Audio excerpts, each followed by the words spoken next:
Okay, welcome to part two. I'm going to just keep admitting all. You're all muted. There we go. Okay.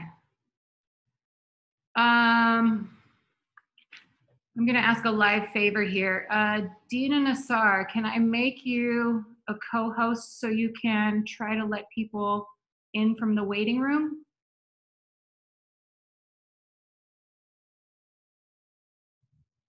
Maria Muhyiddin, can I ask you the same favor? Yeah, okay. I can do it. Thank you. Here we go.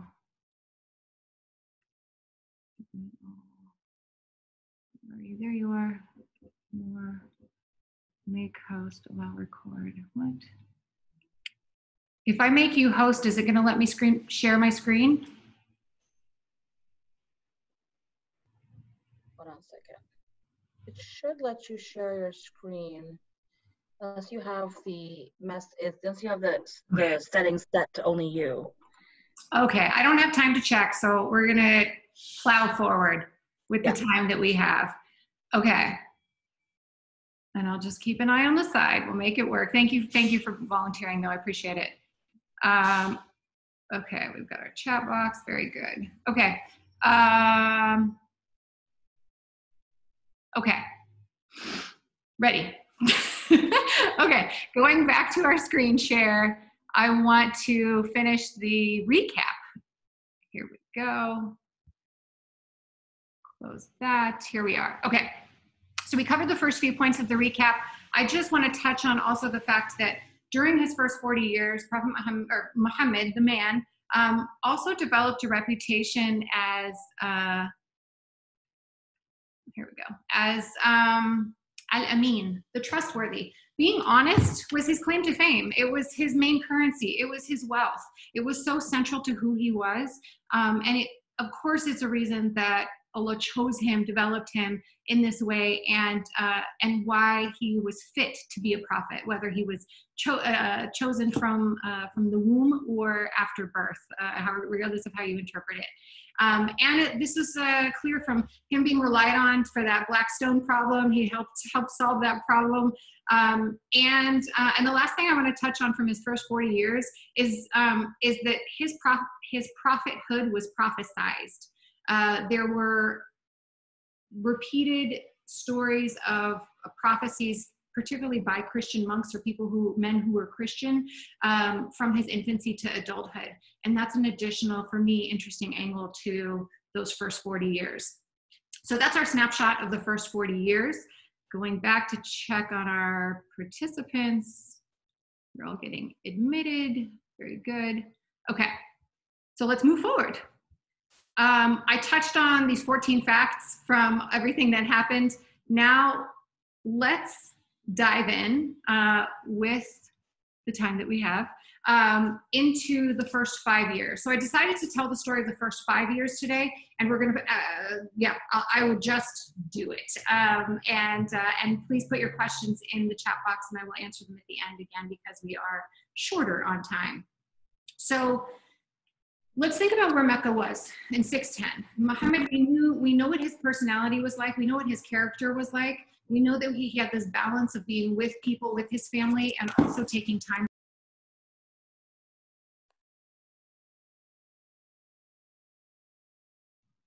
Hi, friends. Oh, this is going to be an entertaining day. It already is. Alhamdulillah, I appreciate Allah's sense of humor and testing me to be mine. My goal was to be more of myself every time I do this, and every time we have a glitch, you're going to see more of myself, because here we go. I'm going to persevere. So let's do the screen share again. Okay. Okay, so Mecca was changing. Mecca had gone from this place that was just a place on the intersections of caravan routes to becoming a place, because of Muhammad's grandfather, Abdul Muttalib, how he excavated Zamzam. It became this like spiritual place where people would go visit for pilgrimages. And so Mecca became a place that was about money, and that that class had been introduced into, and Mecca was becoming more and more complicated, and Muhammad was liking it less and less. Even though he spent the first 25 years probably of his life poor, and then when he got married to Khadija, then he became wealthy through marriage, essentially, and that changed his station in life. And so he had a much longer experience of not having money than having money. And all of these social and financial changes in Mecca were really unsettling to him. He didn't like it, bottom line, from what we could tell. So Muhammad would go away, at least every year, we're told. He would go up and away from Mecca to a place to go retreat and to find himself, we think. This is the place he would go to. So this is a picture of, I don't know which part of Mecca, or I don't know how old this is, but this up here is where the cave of Hira is located. And this was his primary or his favorite meditation spot, as far as we know. And he would spend time up there at least annually for a period of time. He would go and seclude himself in order to meditate, and it's believed in order to connect with the Creator. Muhammad always had Tawheed in his heart, the sense that there was one Creator, and that he was connected to that Creator, or so we're taught. This is the looking down angle. This is pilgrims, these days, who go to make pilgrimage there, and this is the view that he would have had. Imagine him looking down onto his city. Imagine the perspective it would give him, and imagine why he needed this kind of separateness in order to feed himself. It was less than 3 miles from the center of the city, and yet it gave him just enough distance and perspective to be able to reflect and to connect with himself and to find himself. And so that's the outside, and these are all Google images. You can find them yourself. This is the inside, not the original rug, I suppose.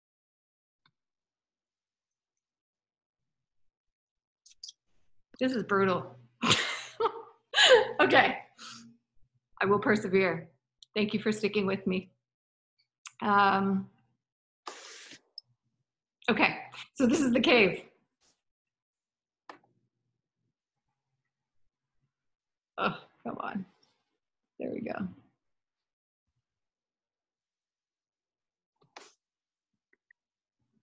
Okay. So this is the place that he would go, and this is where Angel Jibril visited him. So I want you now, amidst our ups and downs here, to picture yourself sitting here in this cave. You're not Muhammad, you're just you. You're sitting in this cave. But imagine that this is what happens to Muhammad. One night he is sitting there meditating, thinking, reflecting, and all of a sudden he hears a voice say, Ikra, read or recite, depending on your interpretation. Ikra. Muhammad is overtaken. He's confused. He's scared. He's overwhelmed. He doesn't know what that was. And so he sits. He says nothing. And then the second time, he hears the same word, Ikra, read. And he sees the vision of Jibril fills up his whole vision. It said that he takes up the whole horizon. You might imagine that it takes up everywhere he can see as he opens his eyes. All he can see is Angel Jibril in what appears to be human form, or at least we're taught.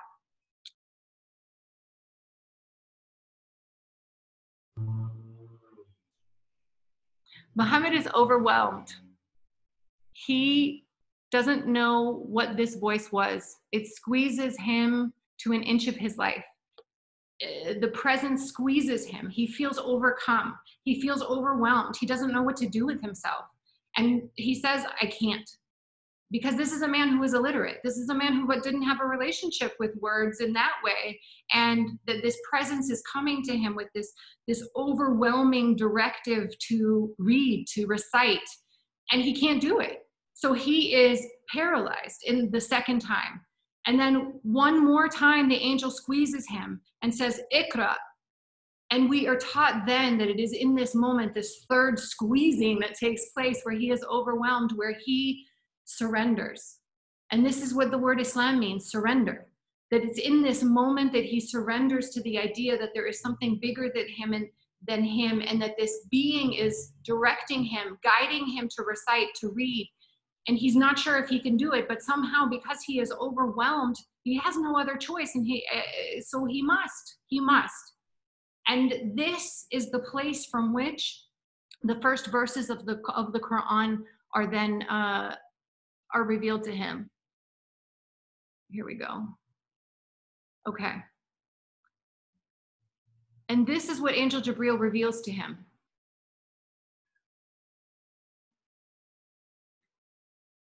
Angel Jibreel says to him, and this is, I forgot to talk about Quranic translations. I'm mostly relying on the Quranic translation that's provided in Revelation, and also on the Study Quran's translation. Those are my two translations. Translation is also interpretation. That's another class, but for our purposes, this is what he hears. Muhammad hears from this presence, read, in the name of your Lord who created human beings from a clinging thing, or from a clot.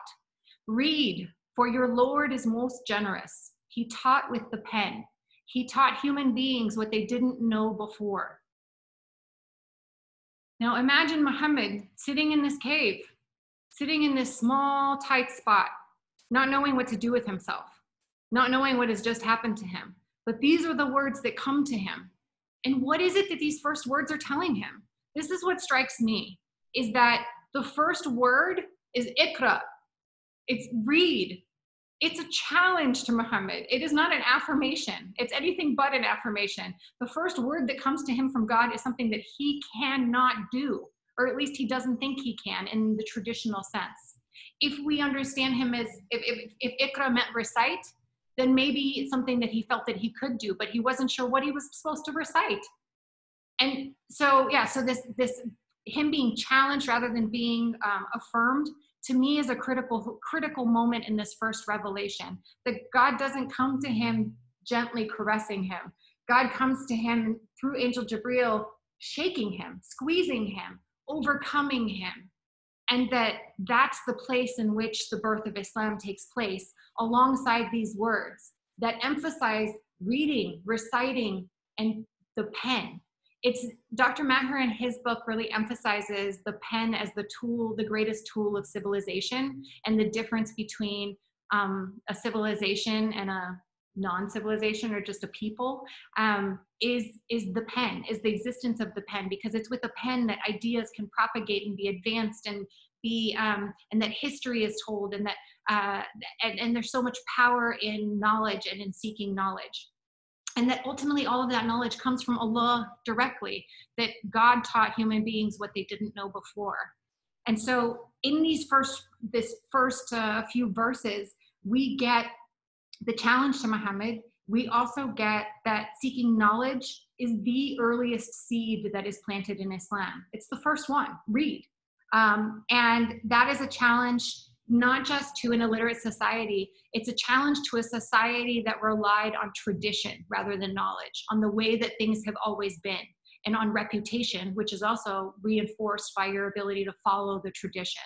And these were critical things in his formation. And in this moment, Angel Jibreel, with this verse, calls forth a new civilization that's rooted in knowledge. Above all, above affiliation, above tradition, above any other force that was recognized within that time and place. And so what happens to Muhammad in this moment? Again, let's go back to the cave. He's sitting in this cave. He's had this interaction with Jibreel, and then Jibreel leaves, and Muhammad is alone.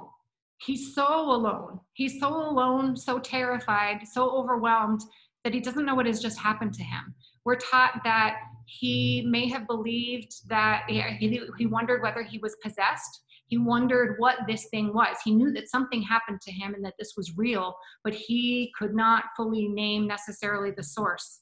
So what does he do? He comes down from Hira. He makes a rapid exit down from Hira. We're told the next morning he finds his way back to Khadija. He goes home. When he is at a loss, when he doesn't know what just happened to him, when he doesn't know where to turn, where does he turn? He turns to Khadija. He turns to his wife. He turns to his partner. He turns to the woman he trusts, and he is physically and emotionally overwhelmed, and he asks her to cover him. And she does that. She puts a cloak over him, or so it is alleged. She puts a cloak over him and covers him. And when he has doubts about his experience, what does Khadija do? She doesn't, we're not taught that she says, oh, it's okay, Habibi, or, or this is, it's, who knows what that was, or of course it was Allah. She doesn't affirm him either. She doesn't say that he's a prophet. She doesn't turn this into identifying what took place. Instead, what she does is she reminds him who he is. And I love this because it's such a powerful demonstration of their partnership, that she didn't just pacify him, she uplifted him by reminding him of who he is. In the Sirah books, it is alleged that she said, "Oh Muhammad, you take care of the orphan, you look after the widow, you give charity to people in need, and you help the oppressed. How could your Lord abandon you?" So in her first response to him, think about this compassion and mercy that she herself shows in just reflecting him back to him. Let me remind you who you are. These are the things that you do. Why would your Lord abandon you when you are a good person? You're a good person. And it's so beautiful to just picture that moment of reinforcement, of affirmation, of comfort, and how badly he must have needed that. But she didn't just stop there, because his doubts also didn't stop there. While it was reassuring, they weren't sure. So what did they do? Well, Khadija said, let's go see my cousin, Waraka. Waraka was he was learned in the Bible. I don't know if he was technically a monk or not, but we were taught that he was, that he was learned in the Bible. And so Khadija, they tell Waraka what happened. And it's Waraka, this Christian man, her cousin, who says that Muhammad is a prophet. So imagine that it's a Christian man that confirms that Muhammad is a prophet. And with that also comes a warning. Another person, here we go. With that also comes a warning. What Waraka says to Muhammad and Khadija, it is alleged that what Waraka says to Muhammad and Khadija is, I wish I was younger. I wish I could live up to the time when your people would turn you out. Anyone who came with something similar to what you have brought was treated with hostility. And if I should be alive till that day, then I would support you strongly. So what is Waraka saying? Waraka is saying, oh man, you're in trouble. Just wait till the people find out. They're going to drag you out. And I wish I was going to be alive to see it, because I would stand with you. So he basically affirms that Muhammad is a prophet, and he says people aren't going to like it, and he says, but I like it, and I would stand with you. And this is what affirms to Khadija and Muhammad what is actually happening here. That's what all transpires in the first probably 24, 48 hours of revelation, all coming down from the mountain, moving forward. Then it takes a while for Angel Jibreel to visit Muhammad again. We're taught that there is a big lag, a period of silence that took place between the first and second revelation, that it could have been anywhere between 40 days and 3 years. Most of the Sirah stories, most of the Sirah literature assumes that it was about 40 days. And for me, I think it's in Keisha Ali's book maybe, that she also brings up the issue around the number 40, and how 40 people may not have been keeping or probably weren't keeping exact count back in those days. And so there are sort of these symbolic numbers. But when we think about 40 as the age that Khadija was when or it is alleged that when they got married, the age that Muhammad was when revelation first came to him, that there's the sort of 40 days in the desert from around other biblical stories, and on and on and on. So regardless, there was this lag. And for our purposes, and based on the books that I'm reading, we're going to go with the 40-day version rather than the 3-year gap version. But we should know that it didn't come, when the faucet opened, it didn't come rushing out, the Quranic revelation. Instead, it was a trickle, especially in the first 2 years. And after the gap, so from the books I'm reading, there's not even consistency about which are the exact second, third, fourth verses. I'm reading different versions. And when I presented this class in person, I presented it more more definitively based on one of the books. But today I'm going to complicate things because they're complicated. It is alleged. So in Miraj Muhyiddin's book, he says that this is the second revelation, that the second verse that comes to Muhammad from Angel Jibreel comes from Surat al-Qalam, which is appropriately named because it means the pen, and it builds off of the pen metaphor that we had in the first revelation. So in his interpretation, this is the second revelation, and it begins with a defiant tone that tells the prophet not to listen to detractors. And it's starting to basically build him up emotionally because he was freaked out upon the first visitation, even though he was honored and he knew that there was goodness here, or he hoped, and that this was confirmed by Waraka. So Angel Jibreel returns, and we believe that the revelation took place in a similar fashion. We don't have a story around when and how these other revelations took place. And in future sessions, I'll talk to you more about the different ways that revelation came to Muhammad, because we have some knowledge of that, or at least there's some stories about that. So, okay, second revelation. If we were in person, I'd ask somebody to read, but we don't get to do that. So here we go. Noon. Noon is one of the Arabic letters, and we don't know why this started this way, but there's some of the verses or surahs that begin with a letter. By the pen and what the scribes of destiny record, by the grace of your Lord, you are not crazy. On the contrary, you are going to have an unfailing reward, for you have a most excellent character. Soon, you and your critics will see who it was that was really being challenged most. It is possible that this is the second verse because it builds on this idea, the idea that is introduced in the first verse of the pen. And it also responds to Muhammad's fears and his insecurities around what took place and what does this mean. It is acknowledging and affirming you are not crazy. You are going to have an unfailing reward. And also, just like Khadija, reflecting back to him who he is, not who he has the potential to be. For you have a most excellent character.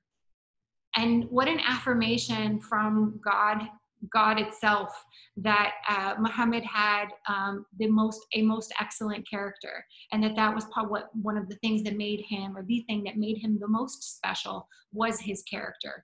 And it also reminded him to not worry about what people say. For a guy who had a solid reputation, he never really had to worry about what people said about him because his reputation spoke for itself and he could back up his reputation.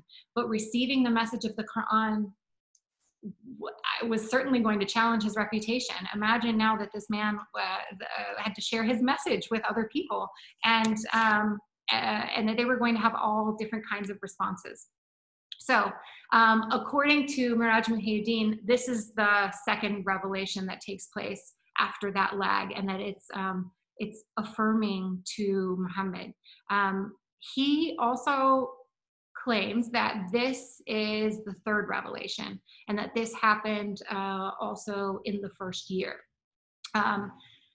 This is another verse that is reassurance, and it also calls for action. So let's read it together. And this is from Surah Al-Doha, which translates as the morning hours. By the brilliance of daybreak and by the still of the night, your Lord hasn't forsaken you, nor is he displeased. Your future is brighter than your present, for your Lord will soon grant you what you seek, and you will be well pleased. Didn't he find you an orphan and shelter you?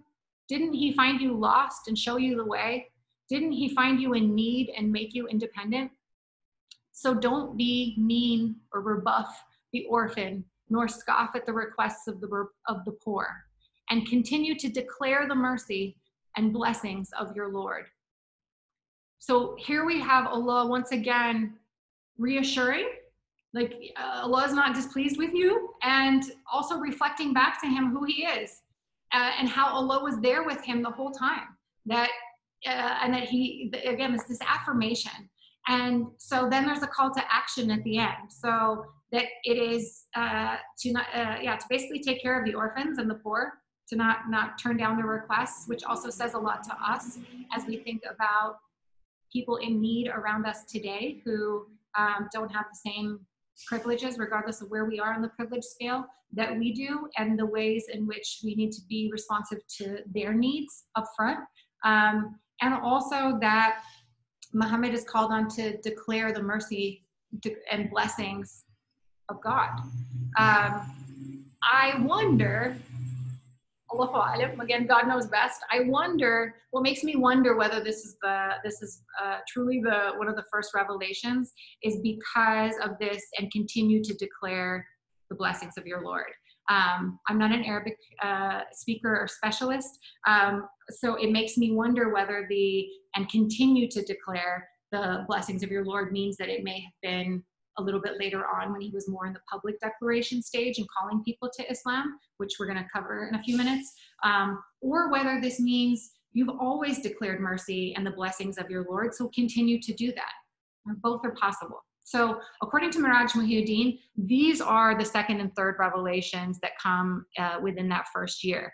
Now, according to Dr. Maher, who is sourcing his seerah from another channel, here it is. Okay, he says that these two verses were the next ones, and it could be because, in my limited mind, because they are also similarly themed around reassurance and also about focusing in. So they're from Surah Al-Mudaththir and Surah Al-Muzammil.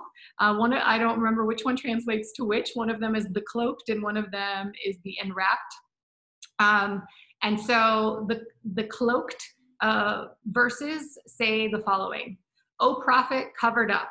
Anything that's in parentheses means that the translator added that for what he believed was clarity. It doesn't come from the original Arabic. It's not Arabic being translated. So just as a footnote, when you're looking at this and wondering why there's parentheses, that's why. O prophet, covered up.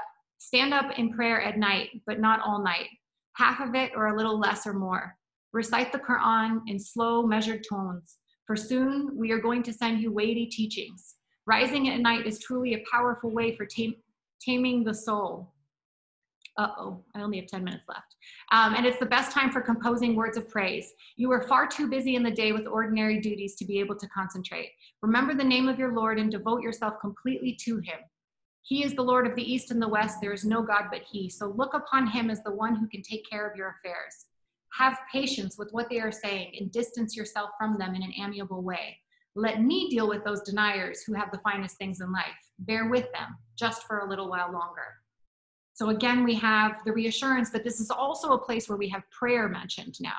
And when is prayer mentioned? It's mentioned as something to do in the depths of night, as a way to connect, and as a tool for taming the soul, taming what is within us.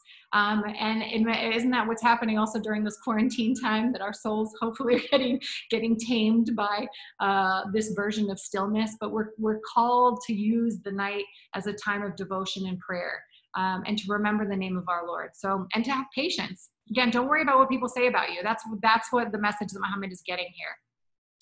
And then this one says, this one from the Enwrapped, says to Muhammad, O prophet, wrapped up, arise and warn, magnify your Lord, keep your clothes clean and shun the idols. Don't give in charity with the expectation of receiving anything back.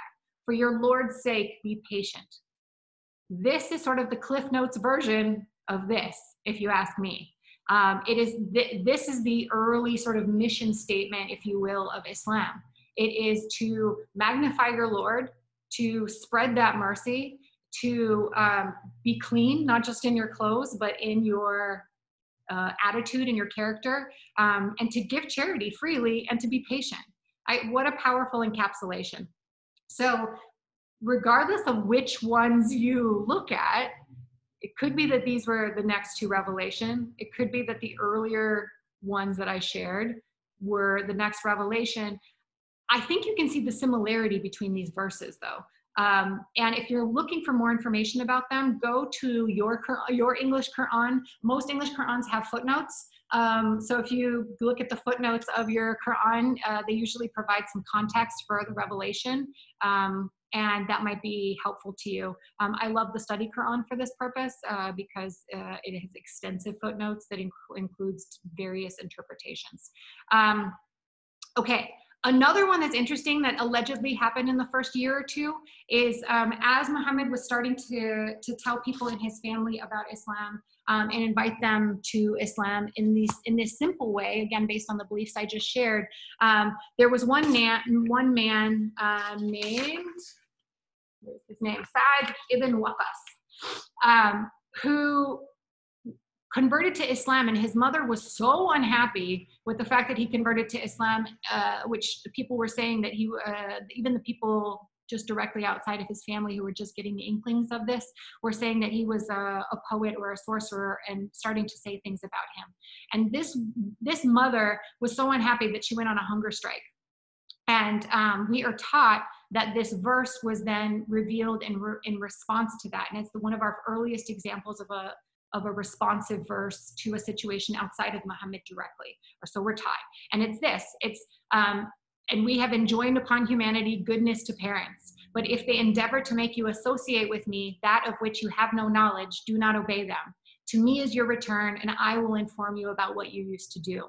Now, if it's true that this is one of the earliest revelations, I find this remarkable because it is putting family still center, but it's disrupting the idea that family is everything. Family is at the top, your affiliation, your ties, tradition. It is unseating that notion that that's where authority comes from the way that things have always been done and by the authority of your parents. Instead, it says, use your own mind.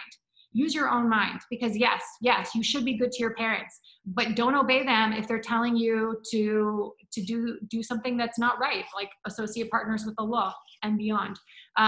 And that trust Allah is essentially, is embedded in this message. So this becomes part of the early revelation. Again, whether some of this happened in the first year or second year is not clear, but we know that Muhammad was, again, fully shaken, fully confused, and that these verses were coming to reassure him.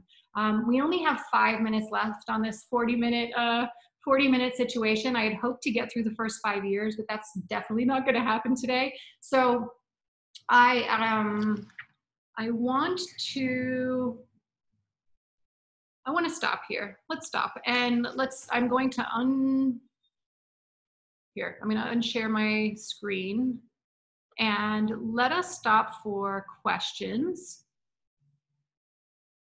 And then I'll give you a preview of next time, and maybe we'll have to add a week with your permission so that we can get through everything with today's few stumbles. Okay, so I see, there's just one question here, it appears. Okay, I learned that Surah 93 and 94 were revealed at the same time and are often recited together. Yes, so that's what it's alleged. This is a great question. 93 and 94 are Mudaththir and Muzammil, right? No? Take yourself off mute, Rami. I see you nodding. No, 93 is Surah Duha, which you said was like the second or third revelation, and 94 is Inshirah or Shar. Oh, thank you. Okay, do you have anything to add on that? Because I had always learned, and I don't know, that because the content is the same in terms of reassuring the prophet how this prophet has been protected throughout his life, that they both came right around the same time. And then those who recite the surahs often might recite both of them together, like it's one chapter and another chapter of the same idea. Yeah, thank you. Okay. Any other questions? Go ahead, put your questions in there. I'm going to do a screen share so I can give you a preview of what I didn't fully get to. I'll give you a preview of the rest of the session. That will sort of be a preview for next time. All right. Here we go. Okay. So this is the rest of what we're going to cover next time. in these first 5 years, so the first year is the formation year primarily, or so it seems, because what we're told in the books is that by the end of the first year, it's really Khadija and the dear ones around him that have become Muslim. There's maybe 10 Muslims by the end of the first year. And they included Khadija, Zayd, Ali, right, the 2 adopted sons. They included Abu Bakr, Muhammad's best friend, and who had more stature probably than they did. Also included Bilal, who was an African slave who later has a huge role and becomes like the first muezzin. And also Uthman ibn Affan, Talha, and a handful of others. You may have heard of some of these names. This is important because Islam was still small and Muhammad was still insecure. He was only sharing with the people immediately around him, and he was doing a very limited amount of preaching. And so what's coming up? Number 2, the first Muslims are those who are closest to him. Third, when he goes public with Islam, he is going to be met with ridicule, rejection, persecution, and torture. And he loses his greatest wealth, which is his reputation. He's going to have a turning point that involves a blind man and a man of power. And they are going to have their first successful migration to Abyssinia, because Mecca is getting worse and worse and worse for them. So stay tuned for next week when we will go into detail on those years, and I'll probably do years 2 through 7, and then we'll keep moving from there. If you have more questions, please go ahead and put them in the chat box. Again, thank you for your patience today, and stay tuned for emails. Email me at edina.consulting@gmail.com or info@islamiccenter.com to make sure that you get what is probably going to be a new meeting ID for next week. So stay tuned, and jazakallah khair. And as we run out of time, I just want to make a quick dua. So please throw your hands up with me, and when we run out of time, assume that I say Assalamu alaikum. Bismillahir Rahmanir Rahim. Ya Allah, we love you so much. Thank you for giving us this opportunity to come together and bring our hearts together and to make mistakes and to learn and to go deeper in our knowledge of you.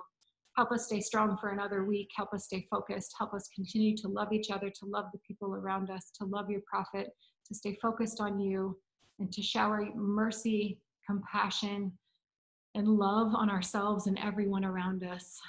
Please bless your prophet, bless our families, our ancestors, our children, and may we all go forward in peace. Ameen. All right, everybody, I love you. Assalamu alaikum. See you.